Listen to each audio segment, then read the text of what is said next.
The Pool Guy Podcast Show. The Pool Guy Podcast Show. The Pool Guy Podcast Show.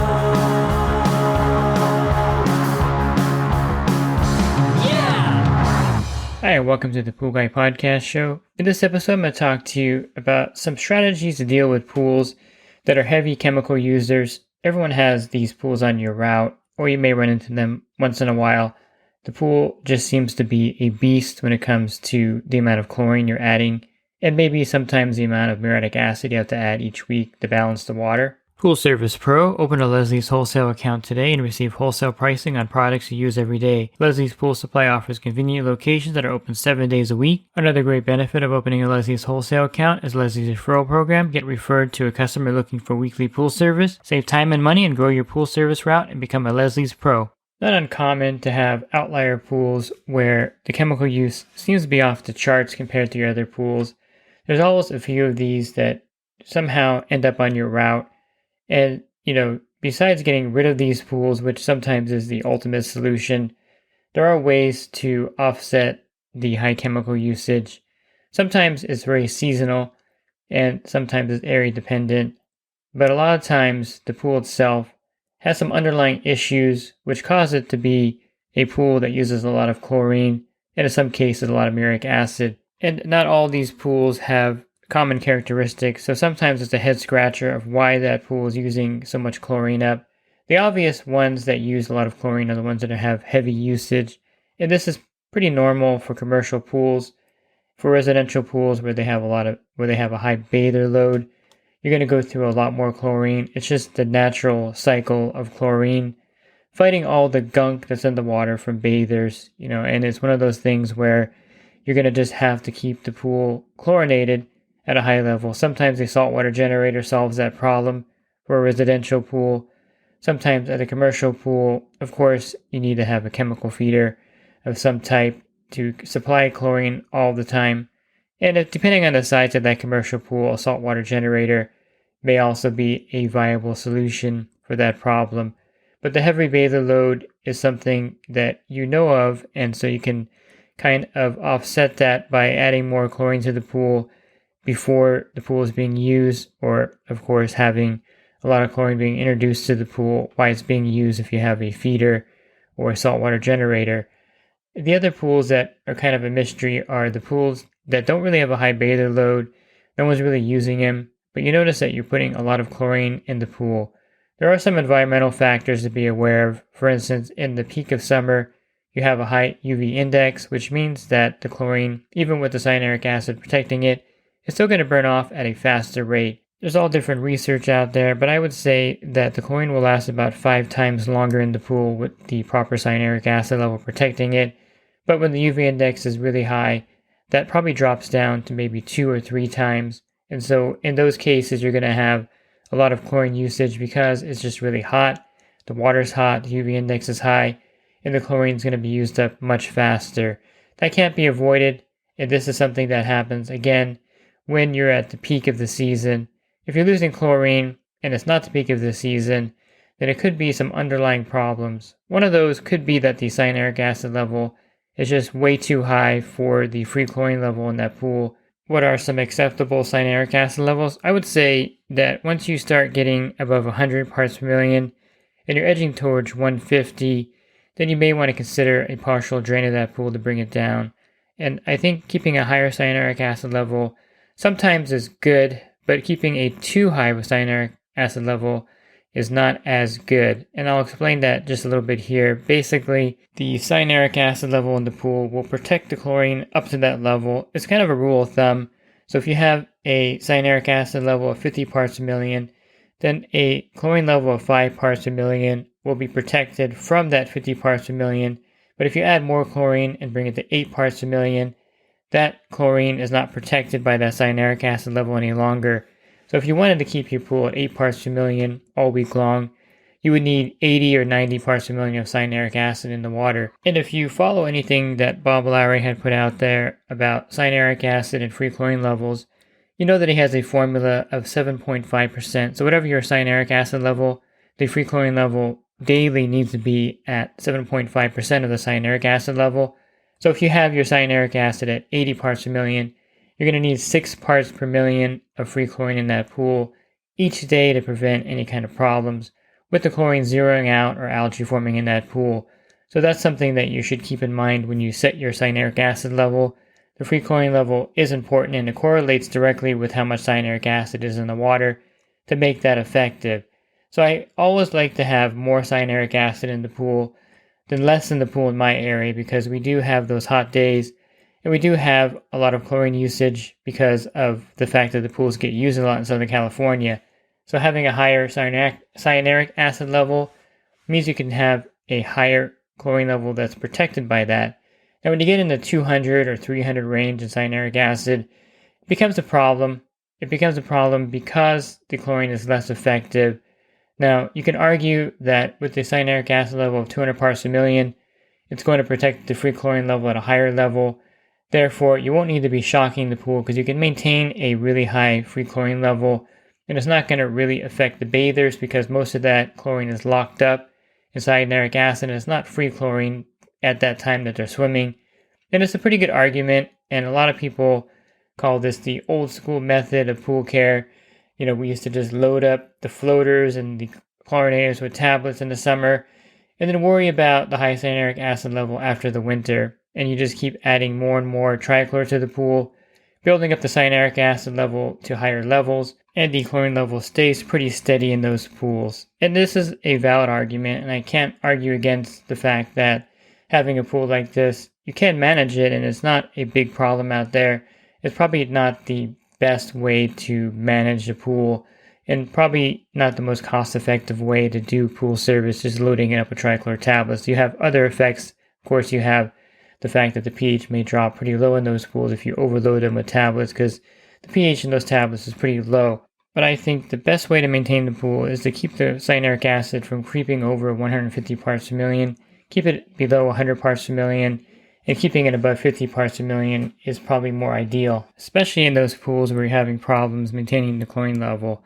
So the cyanuric acid level does have effect on the pool's chlorine level because if it's at, let's say, 100 parts per million, and you're trying to keep only 3 parts per million of chlorine in there, it's going to drop down to 0 pretty rapidly because, again, I mentioned that, there's a certain percentage that Bob Lauer came up with the free chlorine being effective at a certain rate of the cyanuric acid level.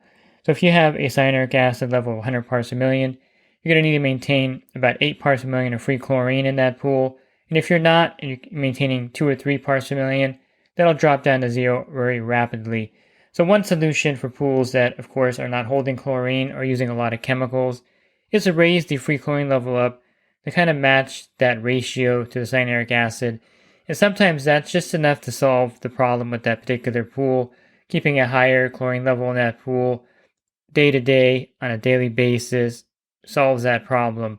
Other things that may cause the pool to be a big chemical hog is something in the water that's causing algae to grow, and you may not be able to see a lot of this algae growth. I really recommend that if you're working out in the field, that you get some polarized sunglasses. Now, the polarized sunglasses are used by fishermen, and they really cut the glare of the sun off the water.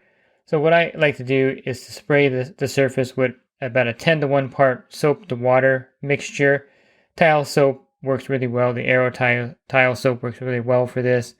And then with the polarized sunglasses, you can actually see the surface of the water much clearer.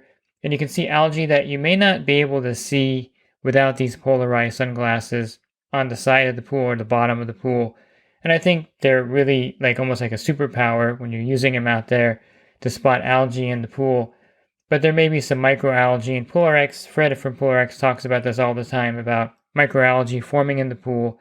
This is algae that you can't see, and it's not some kind of sales gimmick where there's clear algae in the pool. And I mentioned in another podcast, there was one of my root members, there was another pool company that was there to do some work, and they're like, hey, your pool has clear algae in there, and your pool man's not doing a good job. This is not a sales gimmick to sell PolarX or sell any kind of chemicals. But there really is a case for microalgae in the pool, and there are certain situations where the balance of the water, the chlorine may just be enough to keep this algae from exploding, and you can see slight evidence of this maybe in the step area or sometimes in the spa, you'll see a little bit of algae, that's yellow algae that's visible, mustard algae that's visible. But in most cases, you don't see the full algae bloom until, of course, it gets too late and then it actually blows up. But you may run into a situation where there is this algae problem that's kind of lingering in the pool, causing the chlorine to be used up. In that case, you can do one or two things, or both things might be successful. You can test for phosphates and see what they're at, but you can just do a phosphate treatment in the pool. Now, this is not something that I would say every pool needs, but I would say using a phosphate treatment, using the maintenance dose sometimes is just enough to get rid of the phosphate problem. Doing a full phosphate treatment may be necessary depending on the reading of the phosphates. Based on that, you would look on the particular product and it will give you a guideline based on how much phosphates are in the water. And the test will indicate the phosphate level in parts per billion, and then you would treat it accordingly. The Pool RX is also a great way to offset the algae, the microalgae. It'll kill all that. And it doesn't really matter what the phosphate level is because there's a copper element inside there that's really effective. You can also add borates to the pool. Borates are a good way to inhibit algae growth. They're a natural algistat, which means algae has a hard time forming in the pool. And you can get boric acid powder sometimes at your supplier, sometimes online. And this is a great product to add to pools. If you're having trouble maintaining chlorine in certain pools, then this may be the solution. So some type of enhancer really helps in these pools where the chlorine level seems not to be holding, and algae might be the cause of that. Now there is something that's even worse than algae in the pool, and that's the pool with nitrates. And this happens in certain areas, and I've had it happen in my area. I have no idea how the nitrates got in the pool. It's one of those things where it's a mystery. I know this is a problem in some parts of Arizona also, but once the pool has nitrates in it and you get the nitrate test strips and you dip it in there and it shows a nitrate level, there's really nothing you can do except drain that water. Now you can break it chemically, and I've done this before. The problem is the nitrates aren't really eliminated from the water. You've kind of just subdued them. And when I say break it chemically, I mean you're going to put a lot of chlorine in this pool to break it. I'll give you an example. I had a pool on my route. It was about 20,000 gallons of water. It had nitrates in it. And I decided to do an experiment to see if I can break the nitrates. So I filled up the floater with tablets. So there are 6 tablets in the floater. Then I added about 2 cases of liquid chlorine. And then just for good measure, I added 5 or 6 pounds of Cal Hypo. I went back there the next day and did the same treatment over again. The tablets were not fully dissolved yet, but I filled it back up, and I added the same amount of chemicals again the next day. By the following week, I did get a pretty good residual chlorine reading, and I think I successfully broke the nitrates in that pool. But that was a lot of chemicals to do that, and it's probably more cost effective to drain it because that pool had problems the next season also. It made it through the winter, but the following season it had the same problem with not holding chlorine. So I didn't really eliminate the nitrates, but I did break them so that the pool could hold chlorine. But I would suggest draining a pool if you test it and it has nitrates. And the only way to test that is with a test strip. So if you have a pool that you're just putting boatloads of chlorine in, gallons and gallons of chlorine in every week, then test it for nitrates to see if that's the problem. But sometimes it's just maybe high phosphates, with the microalgae being the problem. On the flip side, I'll just touch briefly on the muriatic acid usage if you have a pool that requires a lot of muriatic acid, and I'll also give you some solutions, by the way, at the end for the customer so that you're not losing money on these pools. If you have a pool that's requiring a lot of muriatic acid to balance the pH, it could be 1 or 2 problems. One of them could be the fact that the alkalinity is high in that pool. So if the alkalinity is at like 180, 200 parts per million, you want to drop that down to 80 or 90, and that way the pH becomes much more stable. How do you drop that down rapidly? Well, there's a method that you can use. You can use 2 methods. You can add muriatic acid and you can aerate the pool, which is a little more complicated because then you have to put maybe a submersible pump with water shooting up. Sometimes you can turn the return jets upwards.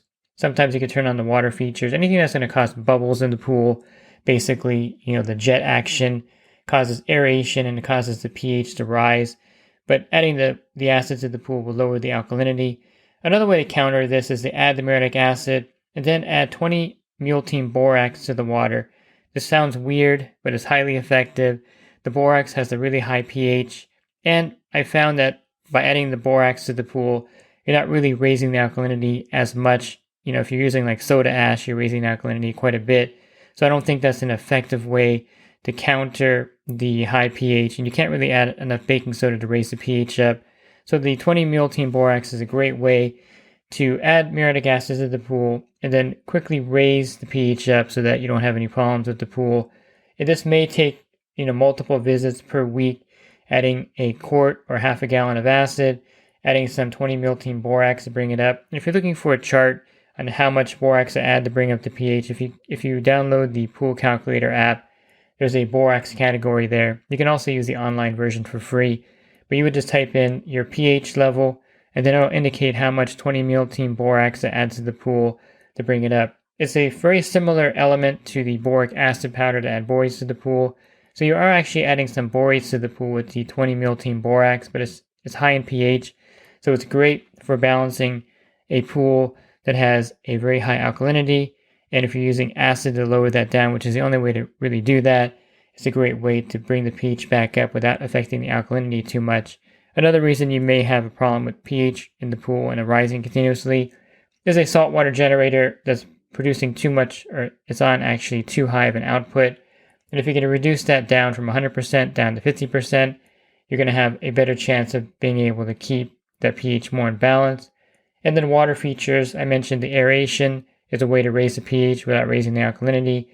If you have a lot of water features in the pool, a big spillway, some larger water features, and it's causing a lot of the aeration in the water, the pH is going to rise in that pool. So maybe turn those water features off or dial them down to just the afternoon when the customer wants to see the pool in full action. But this also causes the pH to rise in the pool rapidly. These pools can really drain the budget of your company if you don't address the high chemical usage. So here's a couple things you can do. Number one, you can add an enhancer that I mentioned earlier. PoolRx, you can use a phosphate and enzyme treatment every week. You can also add borates to the pool. The customer should pay for all of that. So anything that you're adding to the pool for an enhancer, have the customer pay for that. And then if they're using a lot of chlorine in the pool, what I like to do, and this is probably not the most cost-effective thing, but visually and optically, it's the best you can probably do in this case, is to get a 25 or 50-pound bucket of Cal Hypo and have the customer purchase that for you. Now you can mark it up if you want to. I usually sell it to them just about what I pay for it. And then I'll leave that bucket at the pool, and I'm going to use that chemical above any maintenance dose that I may use. So, usually I don't charge them if I have to add a gallon of liquid chlorine to the pool. But if I have to add that and maybe 2 or 3 pounds of Cal Hypo, it's going to be there at the job site, at the account. The customer has paid for that bucket of Cal Hypo. And then after that 1 gallon of chlorine, and sometimes you can just bypass that and just use their Cal Hypo. Just add that to the pool. So you're going to add 3 pounds of Cal Hypo. The customer pays for that, and that way you're not eating that chemical cost. I like Cal Hypo because you can visually put that bucket there. Customer sees that they paid for it. Gallons of liquid chlorine are good too, but it's a little bit harder to navigate that with the customer and leaving a case here and there. Maybe 2 or 3 cases there. It piles up and it's probably a little unsightly. So the bucket of Cal Hypo is a good solution for that. You charge them for that. You leave it at the site. You add that. When you run out of that, you buy another bucket. They pay for that. And that way you're not eating the chemical cost. Of course, the trichlor tablets is something the customer should be already paying for. So you're using trichlor tablets to help balance the pool. They're paying for that trichlor. You're not paying for it. So you're not losing money there. But this is the best way to offset it, is to have the chemical on site so they can see it and you're adding it to the pool. Sometimes you can say, well, I'm going to surcharge you because I'm going to add, 10 extra gallons of liquid chlorine to your pool. The customer doesn't see that. They see the bill, and sometimes you get some pushback like, hey, how do I know you actually added all that to my pool? But with a bucket of Cal Hypo sitting there, or 2 or 3 cases of liquid if you want to go that direction, they'll visually see that at their pool. They're adding it from their chemical supply. And it's one of those things where you're going to have to do that because you can't really absorb that cost. And the same goes for a pool that's using a lot of muriatic acid. Now, you sometimes don't want to leave it there at the stop because they have young children. It's also very corrosive. So visually, you can't leave a case there. Although I do this on occasion if I know the customer doesn't have kids and if I know that they're going to be really picky about it, I'll definitely have some kind of visual aid for them. But there's a certain point where you're going to have to charge the customer for extra muriatic acid because it's so expensive that you can't absorb that either. So if they have a saltwater pool that's requiring a lot of muriatic acid, or if they have a pool with water features, just let them know that there's going to be a surcharge for the muriatic acid to keep the pH balanced. You may even want to explain to them why they're using more acid in their pool. You don't have to go into big scientific detail. You can just let them know that because of the saltwater generator, one of the byproducts of the saltwater generator is that it raises the pH in the pool. And then your water features running all day long aerate the water, which raises the pH. And so to counter that, I have to add more muriatic acid to your account than others, and therefore you're going to pay a surcharge for that. Something very basic, but of course explain it to them, because you can't just charge them for more acid without them knowing, because they're going to be, calling you or texting you, wondering what this charge is. And as long as they understand, I've really never had a customer with any pushback with me leaving a bucket of Cal Hypo, charging him for the extra chemicals, because they kind of know their pool's a heavy use pool or a heavy chemical pool. If they tried to maintain it in the past, that's one thing that they've run into. Now, the last thing that could be causing the pool to be a heavy use pool with muriatic acid and with chlorine is a leak of some kind at the pool. There are some telltale signs that the water is leaking. Of course, you're going to be having the cyanuric acid level dropping in that pool. You're also going to see the chlorine level drop rapidly, along with the pH rising in that pool. And a leak can be detected in a couple of ways. You can do a bucket test, where you put a bucket on the first step and you put a piece of duct tape or electrical tape marking the line where the water is at in the pool. Then you'll mark the inside. You're going to fill the inside up with water. I like to put a rock in there also so it doesn't tip over. Then you're going to turn off the autofill, and then within a few days you're going to check that bucket. So the water inside the bucket should evaporate at the same rate that the pool water is evaporating. So if you see that the pool water is much lower than the water in the bucket, chances are there's a leak of some kind. Sometimes the leak is very obvious, where there's it's 6 inches of water below the pool skimmer, then you definitely have a leak. Other times the leak is not quite as obvious. If there's an autofill, turn that off so you can isolate that leak. But that's also another problem, and you have to refer that out to a leak detecting company, which is not cheap, by the way, for the customer. But if there is a leak, you're going to be going through a lot of chemicals. And then last, the filter also is a factor when it comes to chemical usage. If the filter is not clean or cleaned on a regular basis, then you may be using a lot more chlorine in that pool because the pool is not being filtered effectively. So check the filter elements, check to make sure that the filter is clean, and you want to make sure that you're cleaning the filter regularly yourself so that you can maintain good water chemistry in that pool and the chlorine will stay in there. And with that, the runtime of the pool is also another factor. If the pool is running 2 hours a day in the summer, it's not going to circulate. You're going to have all kinds of water quality issues, and you're going to have a lot of chemical usage. Those are kind of obvious things that you can see, but I thought I would mention those because even the obvious sometimes you may not be looking at. But a leak, a dirty filter, and not running the pool long enough also can contribute to the fact that the pool is a heavy chemical user. If you're looking for other podcasts I recorded, you can find those on my website, swimmingpoollearning.com. Click on the podcast icon on the banner, and that'll take you to a drop-down menu of over 1,200 podcasts that I've recorded. And if you're interested in the coaching program, you can learn more at poolguycoaching.com. Thanks for listening to this podcast. Have a great rest of your week, and God bless. Pool Service Pro. Open a Leslie's wholesale account today and receive wholesale pricing on products you use every day. Leslie's Pool Supply offers convenient locations that are open 7 days a week. Another great benefit of opening a Leslie's wholesale account is Leslie's referral program. Get referred to a customer looking for weekly pool service. Save time and money and grow your pool service route and become a Leslie's Pro.